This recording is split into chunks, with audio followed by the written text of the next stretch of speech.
Well, hello everyone, it's good to see you all again, and today we're going to talk about the Easter Rising. I'm going to talk particularly today about the background to the Easter Rising. Now, the first thing to say about the Rising, of course, it is the great iconic event of modern Irish history.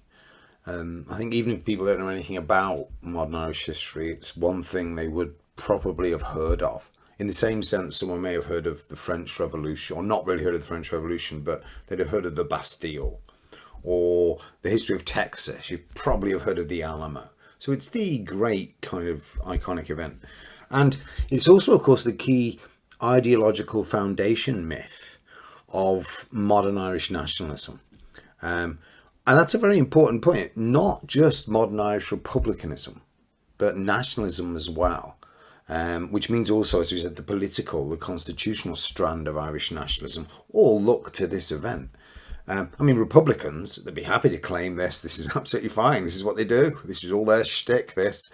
But nationalists, I say constitutional Democrats, they probably have a harder time with this because, of course, as an act of violence, and an act of violence with no legitimacy, there's no vote behind this, very little support, pardon me, it seems more akin really to a kind of act of terrorism, if you like. That's how you would probably class something like this today. And, for, I say, Irish Democrats, having this, this rather ambiguous thing as their great kind of foundation myth is always kind of problematic. As is, I think, more generally, as we've said, the role of violence itself in the Irish nationalist ideology, in the Irish nationalist kind of story. But that's just something to bear in mind, I think. But it just shows how iconic this whole event is. Now, and the Rising itself certainly will change Ireland irrevocably. Again, you can't argue that, I don't think. It will see the destruction of the till then dominant Home Rule Party, which we'll talk about, and its replacement by a more advanced and radical separatist ideology in the shape of this new thing called Sinn Féin. And I say we'll get to all that story then, but it's going to see a real radical shift in its aftermath, as it were, to a more advanced nationalist direction. Now, just for some context today, I want to talk about the war first. So, as we said, we got to this situation that with the outbreak of the Great War, now the threat of civil war in Ireland kind of melts away, and if you remember, the Home Rule Bill is in a very strange form of suspended animation. It's almost going to be put into place, but all it needs is that final signature. And the promise is that as soon as the war's over, whenever that's going to be, it's going to be brought in, the third Home Rule Bill, but with some special proviso of some kind for Ulster. No one knows what that means. They haven't really decided it. They couldn't agree it.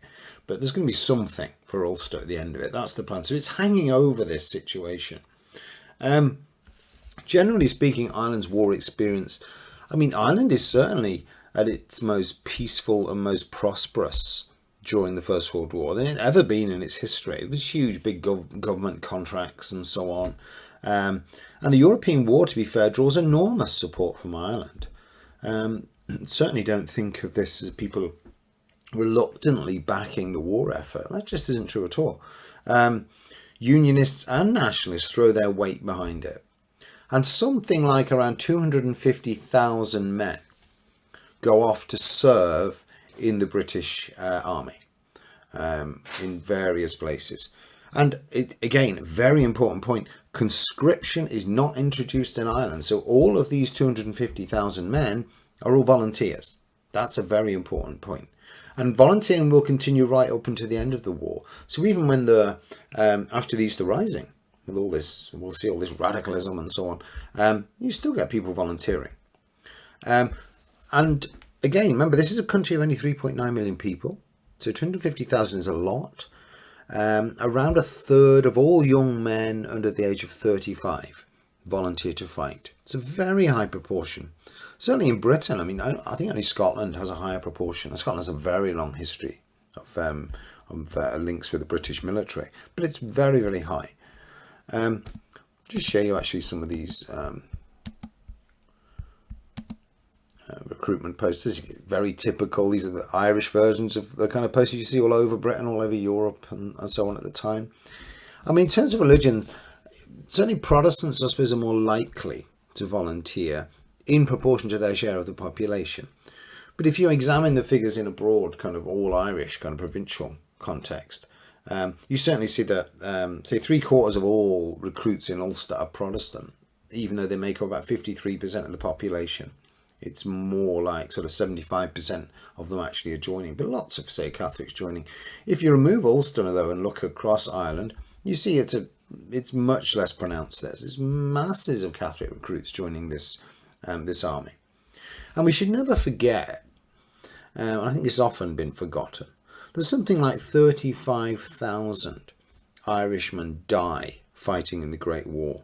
This is far more than all of the other conflicts of the revolutionary period combined. So all these conflicts, civil wars and all these War of Independence and all that, we put all those together, they'd come nowhere near the sacrifice that these people went through. And I say this has been rather forgotten. So again, there's some more of these kind of posters. You can see they're very, very typical.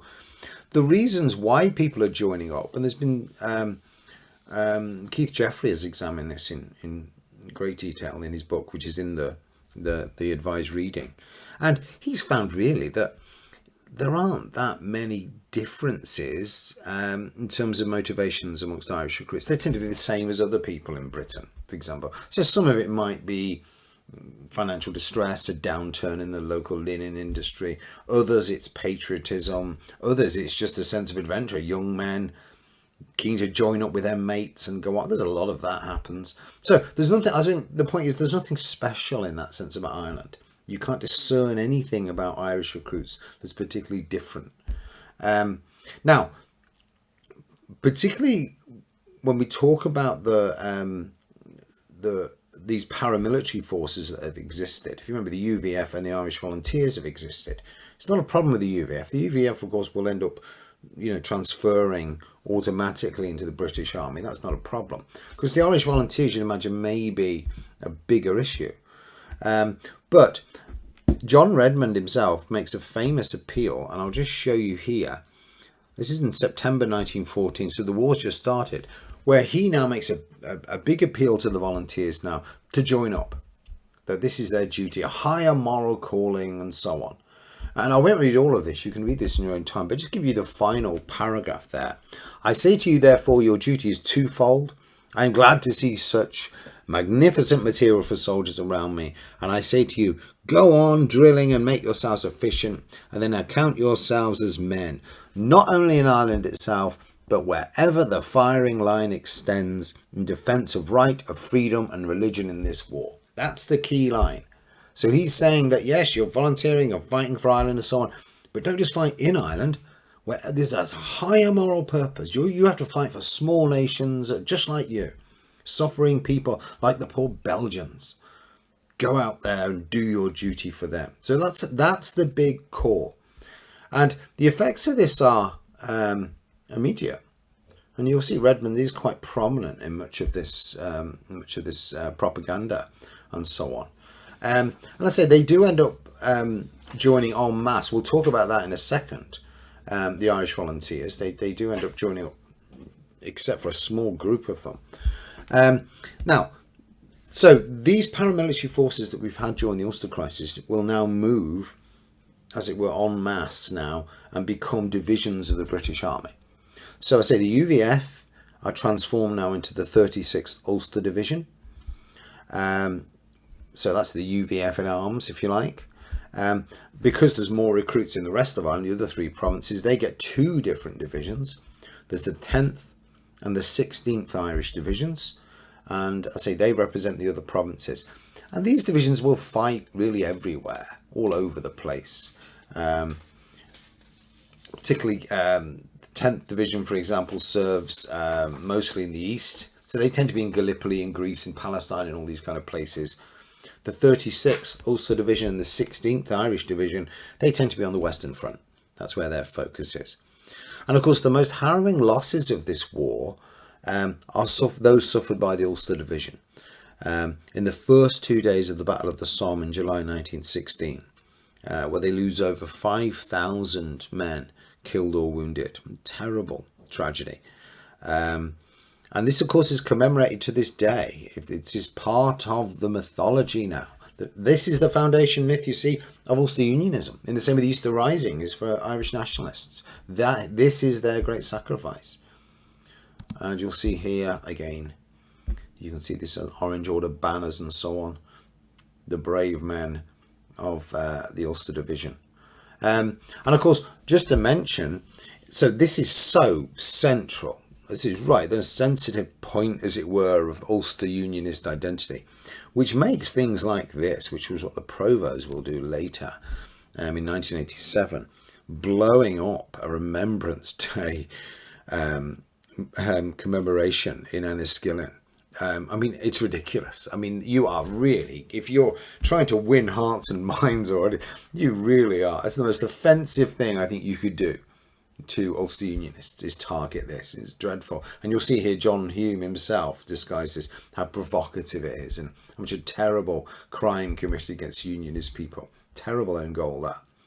Now, with the end of the war, and this is the difference for these soldiers, they're going to be returning now to an island which is essentially unrecognisable from the one they left. And they have different experiences. I'll just show you some of these soldiers coming back. So in Ulster, I said because of this sacrifice and so on, returning servicemen are greeted as heroes, where the opposite will happen in Nationalist Ireland. They're greeted largely with, if ambiguity at best, but suspicion, abuse, many of them, violence, some of them. And you know, a number of these veterans, someone like Tom Barry, for example, who'd been in the war, he'd been over in the East fighting, will become a leading member of the IRA. But he'll shed that allegiance and keep quiet about that. Most of these people, it's very sad, of course, what happens is most of these people end up, I mean, for much of their lives, keeping their head down. You know, because this is a new world now. And you know, they are seen, painted as collaborators and traitors and all dreadful kind of things. So if you look at, well, here's a quote here from John Bowman. This historian John Bowman has pointed this out, and this is John in the Irish Times. So history was also against the return of veterans from the Great War. Some lost their political bearings and avoided politics. Some others attempted to forget the war and rarely spoke about it thereafter. But it was one thing for them to forget the war, quite a different matter for the Irish collective memory to discard it. Many had gone to the war confident Ireland was among the small nations for whose freedom they were fighting. They now found it was Pearse's Ireland, not Redmond's, that they were expected to espouse as the historically correct aspiration for Irish nationalists. Politicians everywhere have a tendency to appropriate those parts of the past that best suit their immediate purpose.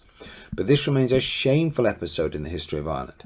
How was the Great War forgotten by so many for so long, since it was a war in which more Irishmen fought and more died than any war in Irish history? Yeah. So you see the point there. And I say you look at this and you look at unemployment levels for veterans are much higher in the south and west. Immediately after, in independent Ireland, immediately after all this is over, you know, you've got sort of 30,000 ex-servicemen claiming benefits, and they face, I say, discrimination and employment and so on. So it's a new world. It's Pearse's Ireland, as John Bowman says now, and they are just not part of it. So most keep their heads down and don't say anything. And it's only recently that Ireland has the Irish government has begun to come round to this idea that we should remember these people and all their experiences and their suffering. And they should not be treated the way they've been treated, certainly. So I think the big point, though, to make for us is that, so where in Ulster, sort of service in the war becomes a kind of badge of honour and a way into, you know, whatever, employment and so on. This is, you were there on the Somme and so on. In Nationalist Ireland, it becomes a source of shame. And what you get in Nationalist Ireland is, of course, the Easter Rising, particularly participation in the Easter Rising, either you or your family. That is the great sort of passage now to opportunity and power, particularly in independent Ireland. I mean, it's amazing how many, the whole political class now will be able to trace their descendants back to the Easter Rising. I'll give you an example of this. Albert Reynolds, the Taoiseach Albert Reynolds in the 1980s, he was the first Taoiseach, leader of independent Ireland, whose family did not have a direct tie to the Easter Rising. So again, they're things we'll talk about, but these are kind of unhealthy in many ways. But I say it's not the war. The war is certainly forgotten. Now, just to talk about, I say, the Irish Volunteers and what happens with the Irish Volunteers. And I think this is perhaps, when it comes to the Easter Rising, the most significant outcome of all of this. And that is particularly the split, as we sort of hinted at the split.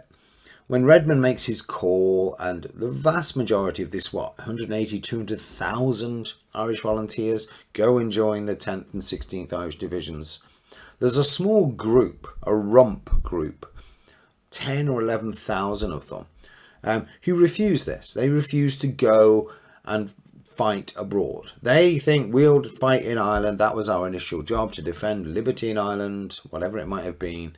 But they're not going to go abroad and fight. And so they don't disband, and they don't enlist. They will carry on existing throughout the war. It's a very small group. And let me show you this little chart I've knocked up here to give you an idea of this. I say the genesis, as it were, of the Easter Rising.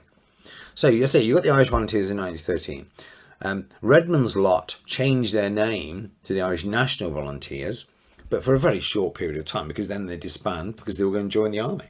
What's left, as I say, they keep the name, they keep the website, if you like, Irish Volunteers, and that group, as we'll see, along with two other groups, will come together. There's a real motley crew behind the Easter Rising, and they will then come together, and eventually what emerges after the Easter Rising, when they come blinking out of prisons into the light and so on, will form again the genesis of the IRA and the Irish Republican Army. Again, we'll get to all this.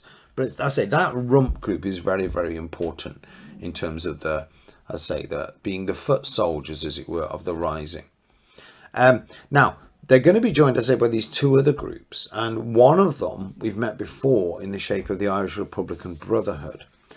And really, if you think about the Easter Rising really is the IRB's rising. The IRBs are the prime movers behind this. They're the ones who are planning this.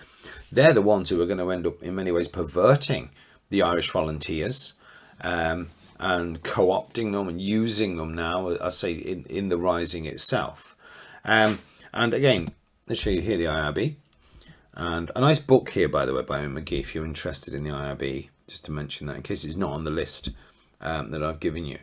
Now, so these are the IRB conspirators in all of this. And I say it's not gone well since the heady days of the Land War in the 1870s and so on, which are the bombing campaigns in the 1880s. But the organisation had begun to fade after all the furore of the Parnell era and so on. The membership is ageing. The organisation is beginning to decline. It's basically moribund, this organisation. It has been called famously an old man's drinking club. And there is a kind of sense of that, in which these men are living on the glories of the past. And you'll often find them in the snog of the pub. With not much to do in provincial Ireland in this period. You go to the pub and they're often there recalling the days of daring do and so on when they were young. But it's in the context, though, of, remember, cultural nationalism, that you're going to get a whole new breed now of young radical leaders within the IRB. And these are, young people who are going to be born and bred now and by this Gaelic nationalism now. They will have a far more romantic, as it were, nationalist approach. The IRB were pretty brass tacks kind of people. But this new group of IRB leaders, they will see the war particularly as an opportunity to make a singular chance now for a bid for Irish freedom is what they've got. And why is this the case? Well, again, think about this. With the imminent arrival of the Home Rule Act, remember it's coming, and no one knows, how long this war is going to last. We know it's going to be 4 years, but who knows how long it's going to last. They think, the IRB, this is our last chance to implement their radical separatist agenda. And in that sense, the decision to actually launch a rising is actually a last resort. It's really a kind of demonstration of their weakness rather than their strength. Because think about it, if Home Rule does come in after the war, they're just going to be irrelevant now. Because the settled will of the Irish people overwhelmingly is for some kind of devolved Dublin Parliament, and the frustration of not getting that is really what feeds this more advanced nationalist kind of impulse amongst people. But if you give them that and open the Parliament, you're going to be sidelined, you're going to be irrelevant. And you can imagine this Parliament then growing and growing and building and having the confidence of Irish people and so on. You'd be no need for this. And I say they would be just a quirky group of extremists. So I say they feel they need to do something about this. Now, the volunteers themselves, I said, the thing about the Irish volunteers is the Irish volunteers, which this group I say is going to end up co-opting and taking over and so on, or at least perverting, they're quite a moderate organisation. I mean, the people in charge of them are moderates, and I'll show you two of them here. They are not an organisation wedded to the idea of insurrection at all. As I say, they're certainly more advanced in their nationalism, no doubt about that, but they're hardly Republicans or they're just people now who want to keep the Irish Volunteers for what it initially was for, which was a kind of Irish-based militia. They don't like the idea of going off to fight in foreign imperial wars in France and giving up their lives. Absolutely not. But these people are quite moderate. I mean, Owen McNeill himself he's a professor of Gaelic studies. Bulmer Hobson is a Quaker, of all things, from County Down. And I say very, very moderate, very conservative. So they're not the people who are going to provoke or plan a rising. And even if they do, I mean, when they even think about the idea of some kind of insurrection, they see it as completely pointless, doomed to failure. It would just alienate Irish people even more. And the only evidence we've got that they'd ever consider some kind of rising is if the British government, say, decided to forcibly introduce conscription, maybe. Maybe that's it. Maybe that could tip things over and they'd resist that. But yeah, this is not a group, though, in any way that is going to, proactively launch its own kind of rising.